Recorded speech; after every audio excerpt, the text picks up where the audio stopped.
નમસ્કાર મિત્રો અહીંયા તમે જોઈ શકો છો કે અરબ સાગરમાં એક સિસ્ટમ બનેલી છે। સાથે સાથે મિત્રો ઉત્તર ભારતમાં ઠંડીનું પ્રમાણ અને સાથે વાદળા પણ જામેલા છે। હવે મિત્રો આ બધાને કારણે ગુજરાતમાં 3, 4 અને 5 તારીખે માવઠાની આગાહી છે।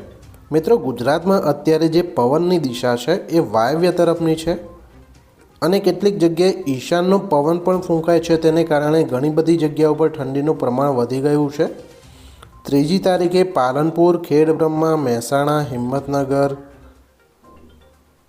વિરમગામ, સુરેન્દ્રનગર આ બધા વિસ્તારોમાં વાદળા છવાઈ જશે અને સાથે સાથે હળવા માવઠાની પણ આગાહી છે। 4 તારીખે ઉના, વેરાવળ, મહુવા, અલંગ, અમરેલી, ભાવનગર, ખંભાત, નડિયાદ, આમોદ, વડોદરા, સુરેન્દ્રનગર, વિરમગામ, અમદાવાદ, હિંમતનગર, દાહોદ, ગોધરા, બોડેલી, રાજપીપળા, ભરૂચ આ બધા વિસ્તારોમાં વાદળા છવાઈ જશે અને ક્યાંક હળવા માવઠાની પણ આગાહી છે।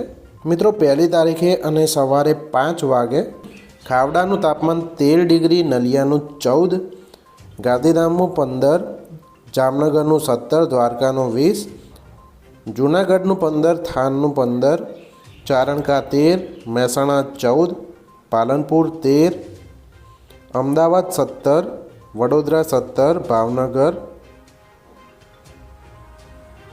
17, દાહોદ 16, વડોદરા 17, સુરત 18 અને વલસાડ 17 ડિગ્રી તાપમાન હતું।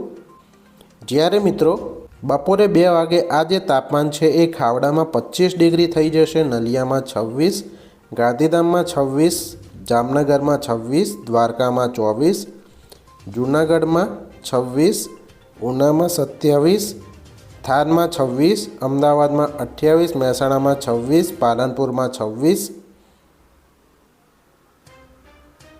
વડોદરામાં 28, દાહોદમાં 28, સુરતમાં 29, વલસાડમાં 27 ડિગ્રી તાપમાન થઈ જશે।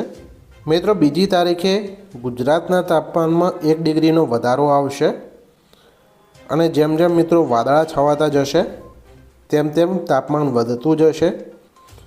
5મી તારીખથી મિત્રો ઈશાનનો પવન ચાલુ થાય છે, જેથી ઠંડીનું પ્રમાણ પણ થોડું વધી જશે।